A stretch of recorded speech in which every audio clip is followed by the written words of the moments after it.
Hey guys, yeah, several days ago, Metro Council members started hearing rumors of an extramarital affair involving Nashville Mayor Megan Barry. But as far as they knew, they were just that, rumors. That is until today, and now those council members are reacting to this bombshell revelation.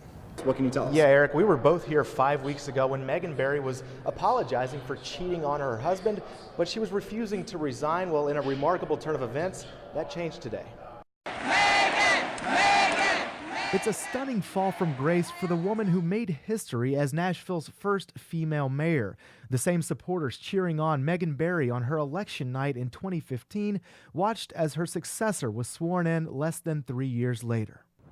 This is the intersection directly in front of the Vanderbilt Children's Hospital emergency room. As you can see, during the daytime it looks like this, but as soon as the sun goes down, well, it's pretty much pitch black because of the lighting, or lack thereof. The mayor's plan includes 5 light rail systems throughout Nashville, including here on Gallatin Pike from downtown Nashville all the way up to Briley Parkway, which is the southern border of Madison. Still, it got worse, and neighbors say it's dangerous for kids. Even though this property is city-owned, there are no signs that say things like keep out or no trespassing. In fact, as you can see, you can walk right onto the property and even go inside if you want to. This is the second floor and the doors are unlocked. Once you get inside, let me turn the camera around. This is an old elevator shaft. After just 10 minutes, the temperatures inside spiked to 110 degrees. I got in to see just how bad it was. Okay, so the temperature in here is stifling 105 degrees and rising a little bit. So I'm gonna see how long I can hang out inside this hot car before it just becomes too much to bear. The heat is excruciating. Inside the car feels like an oven. Okay, so now the temperature inside the car is a little over 110. Obviously, I'm sweating through my shirt right now. It's becoming harder and harder to breathe by the second. And right now it's just been a little over 10 minutes. Long before the Music City Center opened 4 years ago, and even before Bridgestone Arena opened its doors 20 years ago, the real anchor of downtown Nashville was right over here, the old Nashville Convention Center, and it helped transform Lower Broadway into what it is today. Yeah, Eric, there's no way to know just how many people witnessed that Blue Angels crash, just how many people were impacted by it, but it was a tragedy that has shaken this community. But man, I don't think I ever saw anybody stand any taller than Jimmy. Of course, little Jimmy Dickens played here at the Ryman so many times over the years. Tonight, Opry at the Ryman just let out about 30 minutes ago. I'm told they talked a lot about little Jimmy in there tonight, and I'm sure they will be for many years to come. Guys, reporting live from the Ryman, Nick Caloway, News 2 at 10. And it's important to note that Glenn Campbell may have lost his life, but he didn't lose his battle with Alzheimer's. He fought very bravely and publicly for many years and helped bring the conversation about Alzheimer's to the forefront, and people that have been affected by the disease are grateful for that. Now, our Jessica Jaglois has also been talking with fans. She's at the Grand Ole Opry with more on that. Jess? Thanks, Larry. Yeah, when something like this happens, people need a place to come together and grieve together. This is one of those places. Bethel Baptist Church here in Marshall County, they are hosting a vigil tonight at 6 o'clock this evening. In all, we're told at least 27 vigils will be held here in the area between tonight and tomorrow morning at churches and schools across the area. Clearly, people in Marshall County and all over the Commonwealth of Kentucky have a lot to process in the wake of this horrific shooting. Back to you guys in the studio. Yeah, there's the stem. You can tell by the orange t-shirt, Aaron Taylor is a Tennessee Vols fan. He even named his son after UT great Peyton Manning. Then Aaron decided to take that passion to the next level. With a riding mower as his paintbrush and his yard as a canvas, Aaron turned his 4 acres in DeKalb County into a work of art. It's a ginormous Tennessee Power T. Yes, that's the T in Tennessee, and it was built to scale. The longest measuring tape I had was 100 foot, so across the top of the T is 100 foot. Admittedly, you can't see much from down here, but that's really not the point. Aaron has been mowing his grass this way for a year, waiting for Google Satellite to update their images for this area. And yes, it finally happened. The Power T is officially on the map. I immediately put it on Facebook to show all my Tennessee friends. Now his work has gone viral. Aaron says even the University of Tennessee has reached out asking about it. Yeah, my phone's not stopped vibrating all day. Aaron Taylor is now a popular man in Tennessee sports. Yeah, they're saying I'm definitely a Vol for life. Google updates its images every few years, so Aaron will keep mowing like this, knowing other Vols fans are just a click away. In DeKalb County, Nick Caloway, News 2 at 10.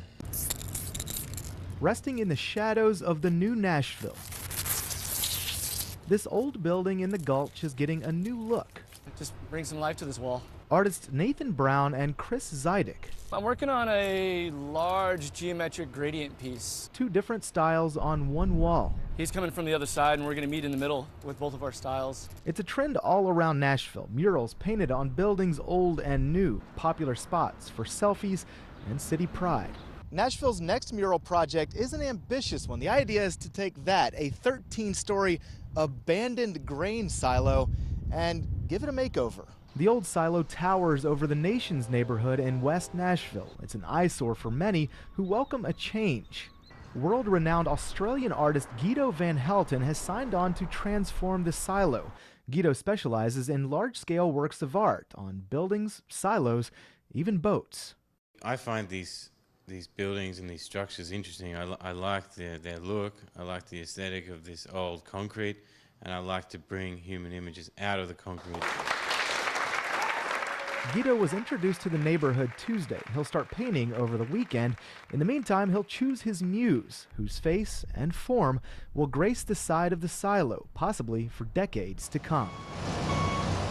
In a city like Nashville, change is inevitable. It's only a matter of time before many of these old buildings are gone. In the meantime, a lucky few are getting new life. If it makes somebody smile, I'm down with that. Nick Caloway, News 2. Standing high over the Nations neighborhood in West Nashville is a familiar building with a familiar face, a likeness with incredible accuracy. That is according to the man who owns the face. Oh, perfect. Couldn't be any better. Every little crease and wrinkle is great. This is Lee Estes. He's lived in the neighborhood his entire life, all 91 years, and not just living here, but also giving back. He's been volunteering at St. Luke's Community House most his life, helping kids and seniors. I teared up a little bit. Couldn't think of a better person for him to put on that silo. Such a fixture here, some say those wrinkles, those lines, form a map of the nations. I mean, Mr. Estes has always been in this community, and I feel like with him being there, he's kind of like watching over the community. So I think it's refreshing to, especially with the change happening, it's nice to see a familiar face in the community. For almost a century, Lee Estes has watched his neighborhood, his city, change. Never faster than it is right now. Never thought anything like this would be in this part of town, especially building two houses on a small lot. The mural is more than just a portrait. It's a representation of the old Nashville making way for the new. Lee watching the neighborhood evolve, at the same time standing as a protective figure. He, to me, represents the older generation of this neighborhood who have been here for a long time and are witness to the changes going on in the neighborhood. On the other side of the building, artist Guido van Helten is painting children, representing future generations, the new Nashville, playfully finding their place in this booming city. As white nationalists prepare to march on Shelbyville, counter-protesters beat them to the punch. No hate, no fear. Everybody's welcome here. Taking to the streets with messages of unity and love, and that everyone is welcome, except for one group. It would be lovely if the white supremacist groups would instead turn around and reconsider their choices. Metal barriers have been put up to keep Saturday's protest isolated to one area. A couple of blocks away, public works crews are prepping downtown, hoping to keep any crowds away from the square. Most of the businesses along the square here in downtown Shelbyville do plan on closing Saturday amid concerns about safety. We all have fun tomorrow night. Be careful. At the J. Jordan Boutique, owner Jennifer Thompson decided to close the store, even if it means losing business. We don't really want to give attention to the rallies that are taking place in Shelbyville, and For the safety of my employees and customers, I felt it was better to close. Police have had a strong presence leading up to the rally, and locals have noticed. I just feel a lot safer. I feel a lot more at peace with this weekend happening. Stores around town put out signs letting customers know they'd be closing Saturday, along with messages of support for the people of Shelbyville. As this small town braces for the worst, but hopes for the best. In Shelbyville, Nick Caloway, News 2. Oh, good get. Rebecca Mason and Bob Goodrich both love staying active. But they have much more than tennis in common. They're both part of a kind of club they never meant to join. Rebecca was diagnosed with breast cancer 7 years ago. I had a double mastectomy and hysterectomy, and now I'm 7 years cancer-free. That was right around the time these two became friends. Then a few months ago, Bob was diagnosed with leukemia. I have not been very far away from either the Vanderbilt Hospital or the Vanderbilt Clinic since December. Years ago, Bob was there supporting Rebecca. Now she's there for him. Standing on the sidelines, watching him go through it is very difficult, so I just felt like I wanted to do something for him. So Rebecca is running the half marathon this weekend and dedicating her run to Bob. I feel like he has gone through so much pain and so much with the chemo and the hospitalizations. Running kind of is a way for me to feel a little bit of that pain. Along the way, she's raising money for the Leukemia and Lymphoma Society. So far, she's raised nearly $4,000 to support research and patients like Bob. Well, it's overwhelming. I try to tell her I'm grateful, and that makes her mad. But I am very grateful. It means a lot. Bob is now in remission, but his fight is not finished. Luckily, he's not in it alone. You need all the morale boosters you can get when you're going through this, and this has been a big one. In all, some 500 people have teamed up to raise money for the Leukemia and Lymphoma Society during this weekend's race. So far, they've raised at least $400,000. In Nashville, Nick Caloway, News 2.